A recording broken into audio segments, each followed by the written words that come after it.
Hello, I'm James Parker, and I'm a senior at Greenville High School. I'm here with Mr. Don Phillips. Hi, I'm Don Phillips, and I'm a member here at Greenville First Pres for about 8 years. I'm a retired program manager, worked at Honeywell for about 34 years, and I'm enjoying my retirement and looking forward to this interview. Who or what inspired you to join the Armed Forces? Wow. I've been thinking about that, and back in my past, trying to identify a particular person or whatever, but I was raised in a patriotic environment.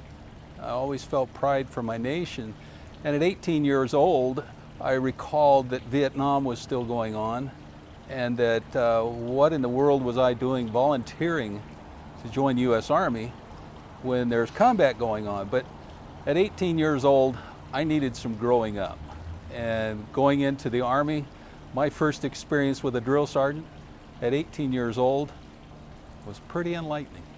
He called me names, he talked about our family members like we, never thought people would ever say things about your mother and different things like that. I joke about that, but the drill sergeants were there to shock and awe, if you've ever heard that term.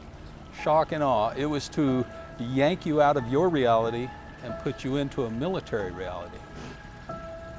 Your interview.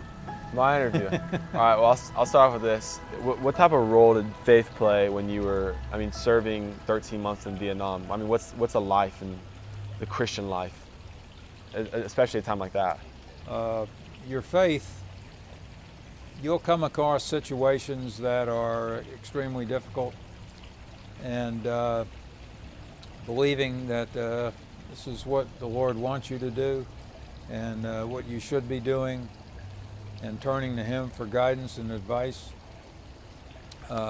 setting the example for others is extremely important. It's easy to get mixed up with everything you hear in the media and all the other things that are going on. Very easily. But at the end of the day, you need to be able to sort it out yourself. So having strong faith to me was a key to being able to survive all the details and all the difficulties.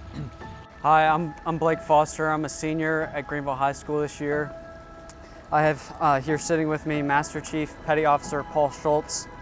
Mr. Schultz served for 30 years in the Coast Guard. After your life after the military, you mentioned that you retired in Charleston. Just in what ways did your career prepare you for life after the Coast Guard?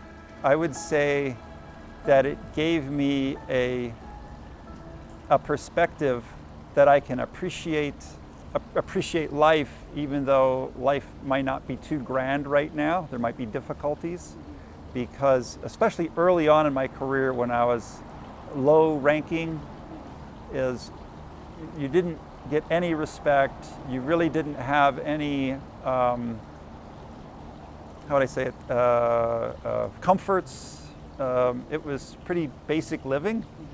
The hours that I worked, especially on the ship that I was on, were like constant hours, were to the point where you really weren't getting much rest. Our equipment wasn't very good, so we couldn't take showers very often, so you were dirty. And so thinking back on that, if I'm in a difficult situation now, it gives me a better perspective, I think, of how to appreciate things when things aren't so great. The little things. Yeah, like a shower. What a wonderful thing.